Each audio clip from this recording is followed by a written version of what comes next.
Thank you, Mr. Irvin. Well, it's very good to be here in Cave Springs. As my wife has told several of you, she's originally from Gentry. So we've come over here quite a few times to visit Gentry. And here a while back she got really into genealogy, and so we had to visit several cemeteries in the area where her family members are buried. So it's with the rain, your pastures and everything are just beautiful. All the green, and cattle are all fat. It really almost looks like the fulfillment of the Feast of Tabernacles here in this northwest Arkansas. I just went out to Tucson. I took my aunt out there to visit her son, who's very seriously ill. And of course, desert there. They were in the monsoon season. They'd gotten a whole 2 inches of rain, and they were just so elated, So, so it's all relative, I guess. And where I'm from is northwest Oklahoma, is where I grew up, and it's very, very dry out there. And so I get back out there occasionally. So here we are on the Feast of Trumpets. We had 2 very good messages this morning. We're looking forward to various aspects of the Feast of Trumpets. Major thing that it looks forward to is the dramatic return of Jesus Christ to the earth. The events leading up to the return of Christ are described very thoroughly in the book of Revelation, Matthew 24, Luke 21, and many of the Old Testament prophecies. But will you and I, if we're still alive when these times begin, be ready for these times up to the return of Christ? The increase in wars is one of the major signs that the end of this age is drawing near. The leaders of the world are striving to find solutions to end war, but have had little success. We know that they will not be able to stop war. Once troubles settle down in one part of the globe, other wars arise, other troubles arise. Just here recently, in this last week, we've seen another outbreak of rioting in the Middle East, and the killing even of a U.S. ambassador in Libya. And so it's very serious times that we live in, someone earlier mentioned. Eventually, we know there will be a great war centered around Jerusalem before Christ returns. We don't know when Christ will return. Even Christ could not answer that question in Matthew 24:36. We can turn there, Matthew 24.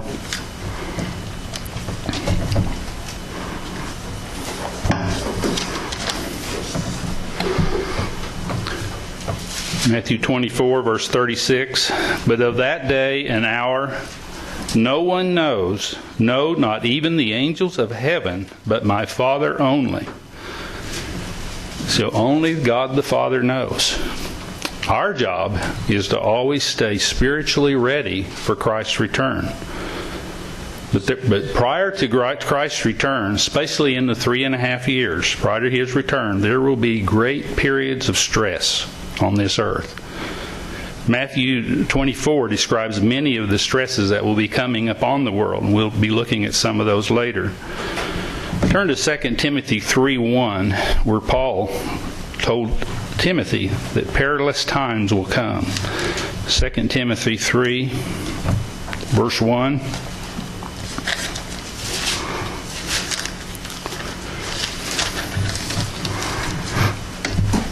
Timothy 3, verse 1.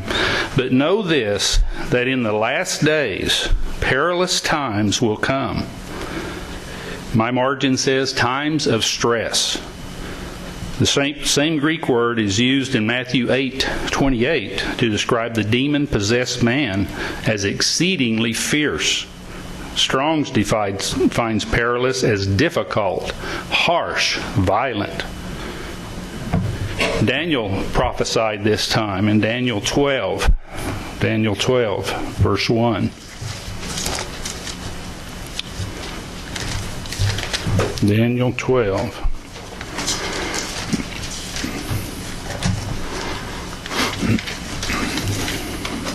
Daniel 12, verse 1.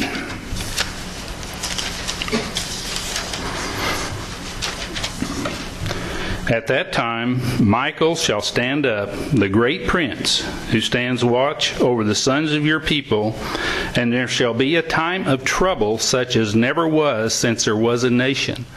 And of course, this was directed to Israel and was fulfilled when they went into captivity. Even to that time, and at that time, your people shall be delivered, everyone who is found written in the book. So here we see God's people promised deliverance when these times of great trouble come upon the earth. In Luke 21, verse 25,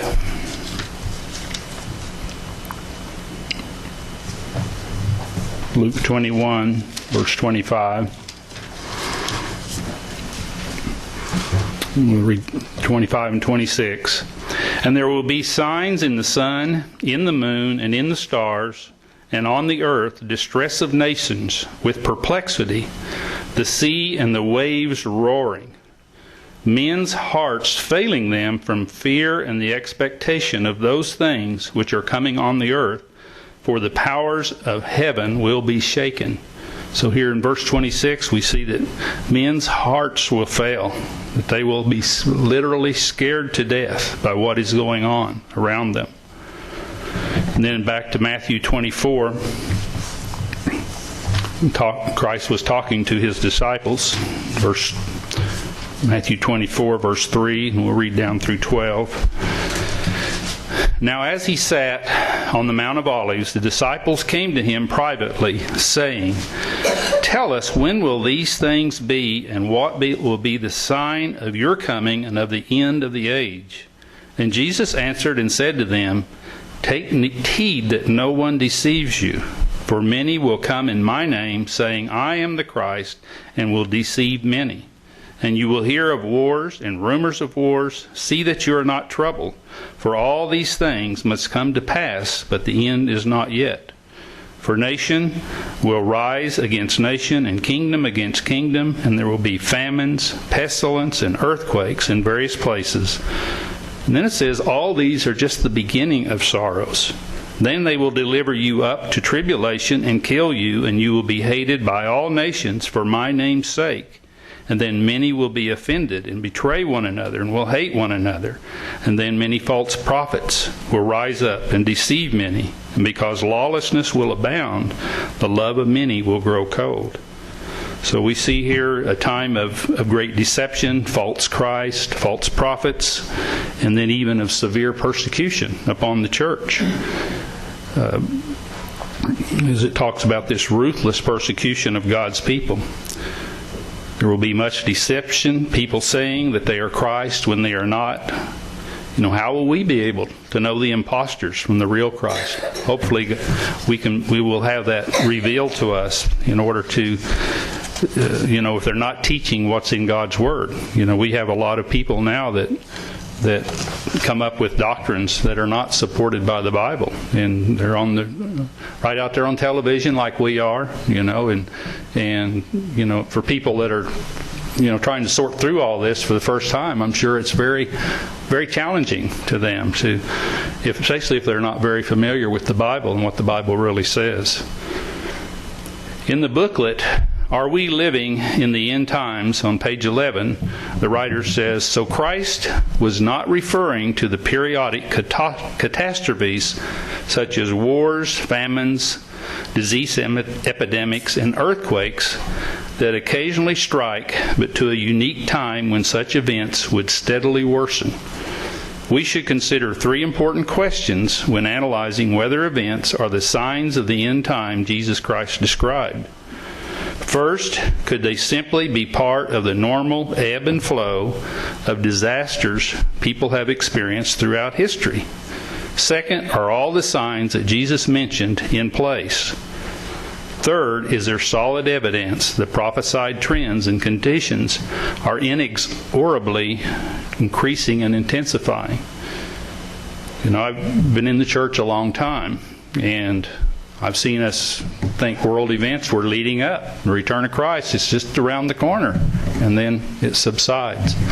When my wife and I were in Italy for the feast, I had heard of the Black Plague over in Europe, but it really sunk into me when I think it was one of the museums or somewhere where we were visiting, and they talked about, that vast regions of Italy were depopulated by the Black Plague. All the vineyards, the farms, all of that were deserted. There was nobody they got the land rest that Mr. Martin was talking about, because there was nobody there. And I'm sure if we had been living in that time, we'd have thought, this is surely leading up to the time of Christ's return, to live through something that horrible. And so as I read these prophecies, I sometimes wonder, how well can I endure all of these stresses if I'm still living at that time, in that 3.5-year period? I've had experienced a few catastrophes in my life. My house was flooded back in the 80s, and I remember just the horrible feeling as I looked down in the valley and could see the water rolling through there from a distance. See it up to the top of a car next door. I could see just barely the tip of the roof showing through. And it just gives you such a sinking feeling when you are in the middle of that. Sometimes when it's off in another country or another state, you don't feel it in the same way as if you're right there. I've gone through a few power outages for multiple days. But these cause great stress for a short time, but they soon pass. Soon the damage is repaired and life goes on. I haven't been up to Joplin, but I'm sure they're starting to rebuild. Filled in some of those empty lots from that horrible tornado that went through there. But how will you and I deal with these events that the Feast of Trumpets depicts, the time leading up to the time of Christ's return? If we are among those still living prior to Christ's return, how will we be prepared to deal with all of these events happening and the resulting perilous times like the world has never seen? Today I will look at some ways we can prepare for the end time. These are basic points, things that we hear over and over, but I think they're going to be so critical at this time. Anyone that has somewhat drifted away from God will be very vulnerable. When I visited Tucson, a man came up and talked to me, and he was a church member there. And he said he had left the church for a while, and he had come back. But he said, I don't know whether I'm going to be in God's kingdom. Because he said, I went totally away from God. And he questioned his salvation because he had wandered away. So we have to consistently put God first in our lives. Our physical possessions can't be more important. Read about that in the account of the rich young man, Matthew 19,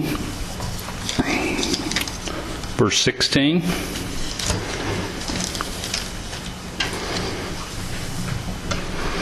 Matthew 19, verse 16 through 21. Now behold, one came and said to him, Good teacher, what good things shall I do that I may have eternal life? So he said to him, Why do you call me good? No one is good, but one, that is God. But if you want to enter into life, keep the commandments. And he said to him, Which ones? And Jesus said, You shall not murder, you shall not commit adultery, you shall not steal, you shall not bear false witness, honor your father and mother, and you shall love your neighbor as yourself. And the young man said to him, All these things I have kept from my youth. What do I still lack? So he had been taught from the time of his youth, and he felt like he had really kept God's commandments. And he thought, what, I've got it made. I've got eternal life. But the young man, but Jesus said to him, If you want to be perfect, to be complete, go sell what you have and give to the poor, and you will have treasure in heaven, and come follow me. But when the young man heard that saying, he went away sorrowful, for he had great possessions. We may be called upon to go off and leave everything that we've maybe accumulated. Maybe as God has blessed us with physical things, but we're probably not going to be able to just live where we're at when these times come. Our comfort can't be more important. We may have to live without air conditioning or heat. That's one of the most, testing things. I think, if you're in a say, in a church building and the air conditioning's not working very good, you start hearing the grumbling all around in a very short time. When we used to go to the feast in Big Sandy, the big tent wasn't air conditioned. Some falls it was pretty hot down there, and people were more able to endure it back then, in those years, in the 60s. But now we're all pretty spoiled, I guess. As I know one member in Tulsa. He has refused to get air conditioning in his house. He goes through every summer, he and his wife, without air conditioning. I don't think it's financial reasons. He just doesn't want. So maybe he's trying to stay prepared. I don't know. We may even lack a roof over our heads for a time. So it will be a time of great testing. God's Spirit must always be kept alive. We've got to always be watching for sin in our lives, to be repenting, and to always stay faithful to the daily Bible study, daily prayer, occasional fasting and meditation. These can never be neglected. And then we've got to stick together. We've got to stay close to the other brethren. I believe it's going to be very difficult for a person who's living, trying to practice Christianity away all to themselves without any other brethren around, because we will need to help each other out. Our own families can't be more important. And that will be hard. If we have family members that are still caught up in the world, and to know what's coming upon them, if we are delivered, to see them go into all of this great trial and tribulation themselves. Going down to Matthew 19:29, says, explaining the rich young man to the the disciples, he says, "And everyone who has left houses or brothers or sisters or father or mother or wife or children or lands for my name's sake shall receive 100-fold and inherit everlasting life." Second thing, we've got to be prepared to endure. It speaks of this greatly increased persecution on the people of God. We live in this time of religious tolerance in this nation.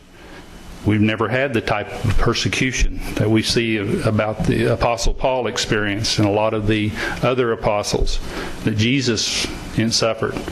We have all this tolerance in our society, and so we don't really pay a huge price to live God's way, not nearly like they did back then. Apostle Paul always amazes me when I read about all that he endured in order to stay faithful to his mission, to his calling. See 2 Corinthians 11, verse 22.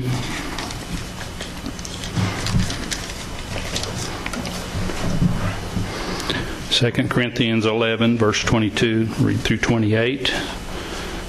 Are they Hebrews? So am I. Are they Israelites? So am I.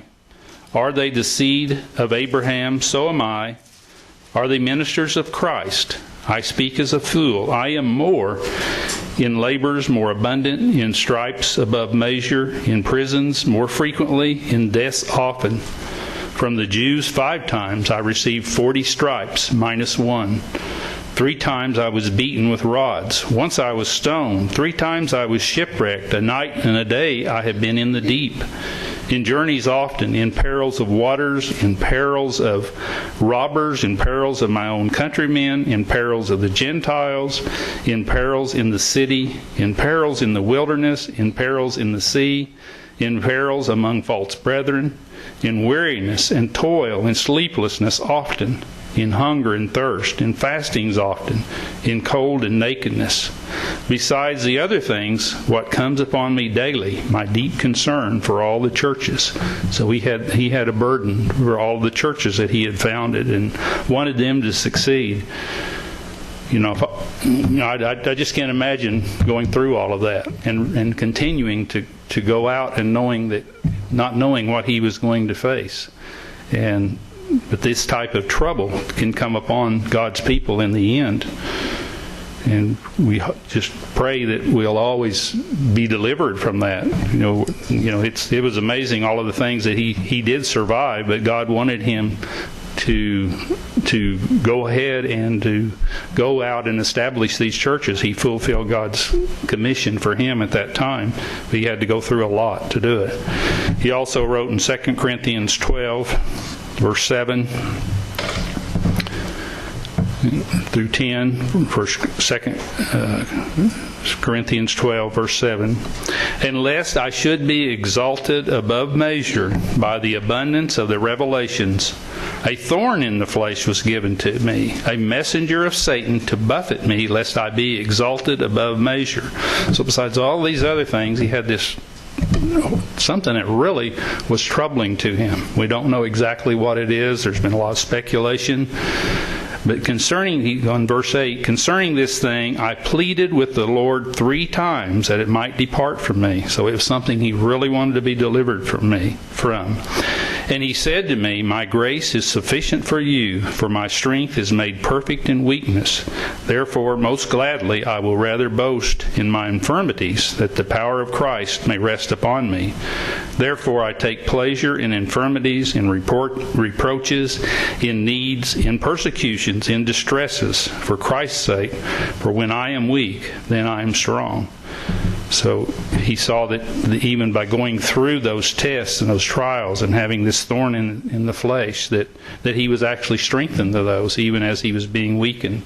And that should be our prayer, that we will be able to endure. We see more about persecution and endurance in the heroes of faith in Hebrews 11, verse 36.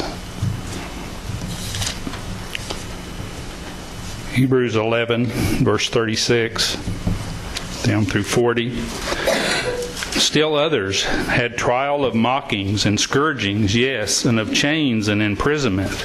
They were stoned, they were sawn in two, were tempted, were slain with the sword. They wandered about in sheepskins and goatskins, being destitute, afflicted, and tormented, of whom the world was not worthy. They wandered in deserts and mountains, in dens and caves of the earth. And all these, having obtained a good testimony through faith, did not receive the promise, God having provided something better for us, that they should not be made perfect apart from us." So here they too set us a great example of endurance, and even to the point of death. We read in Revelation 20, verse 4, we won't turn there, that even some of God's people will be beheaded in this time of the end. A third thing is to always keep the end in sight. We've already talked about in the earlier messages, the Feast of Trumpets pictures the return of Christ. We've got to really want to be there, desire to be there. 1 Corinthians 15, 50 through 52 talks about the trumpet that will sound at Christ's return. And since we've already read it this morning, we'll just go over to Revelation 11:15. It also talks about the time of Christ's return at the seventh trump. Revelation 11:15. "Then the seventh angel sounded, and there were loud voices in heaven saying, The kingdoms of this world have become the kingdoms of our God and of His Christ, and He shall reign forever and ever." So we've got to, keep our mind focused on what is to come, what is past all the times of trouble. Also turn over to Matthew 24, back to Matthew 24.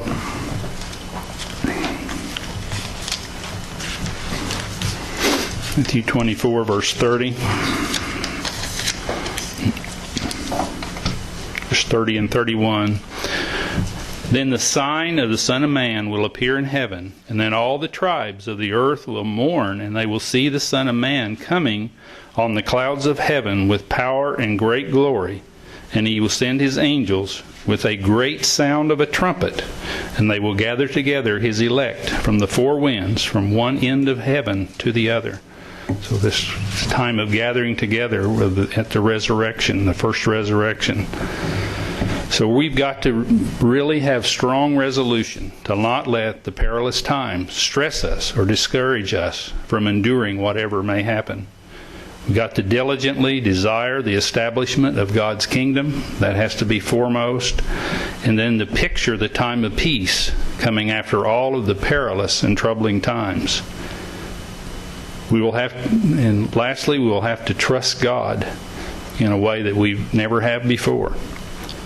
He has promised protection for His people. Even though some may suffer persecution, He has promised protection in Revelation 12, verse 13 through 16.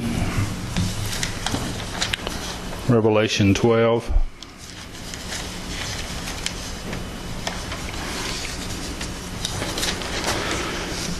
Verse 13. Now when the dragon, who is Satan, saw that he had been cast to the earth, he persecuted the woman, which is the church, who gave birth to the male child. But the woman was given 2 wings of a great eagle, that she might fly into the wilderness to her place, where she is nourished for a time and times and half a time. It's talking about the 3.5 years from the presence of the serpent. So the serpent spewed water out of his mouth like a flood after the woman, that he might cause her to be carried away by the flood. But the earth helped the woman, and the earth opened its mouth and swallowed up the flood which the dragon had spewed out of his mouth. So here we see protection for God's people from Satan's attack. Again, where that will be, where that place safety, we used to speculate it was in Petra in Jordan. Used to think there might be big airliners fly everybody in the church over there. I remember all that back years ago, but we don't know how this will be fulfilled for sure. And so but there is a promise that we have, and I can only pray that I'm among those that is protected from, because then it goes on and talks about a remainder in verse 17. And the dragon was enraged with the woman, and he went to make war with the rest of her offspring, who keep the commandments of God and have the testimony of Jesus Christ. So some will not be, will be still persecuted even during that time. And then Luke 21, verse 34. Luke 21, verse 34.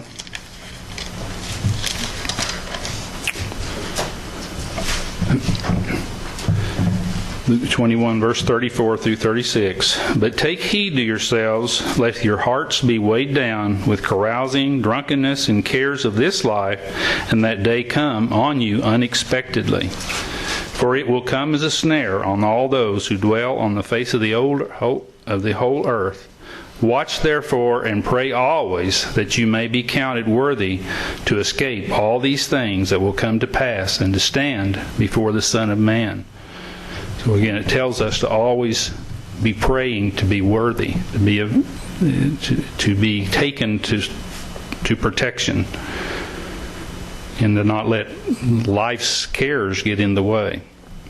So when the fulfillment of the Feast of Trumpets is near, the world will be stressed. God's people will be impacted by these events. To endure, we will need to have our minds focused on God's kingdom that will follow, crying out continually, "Thy kingdom come," as Christ taught His disciples in Matthew 6. We will need God's help to discern the false prophets and the false Christ from the true, so that we are not deceived. Stay prepared to endure the stresses of those perilous times by staying close to God through repentance, and by knowing and trusting God's promises to protect His people. Then even the troubles that lead up to the sounding of the 7th trumpet and the return of Christ can be endured with confidence, hope, and joy, because we know the end result, the establishment of God's kingdom.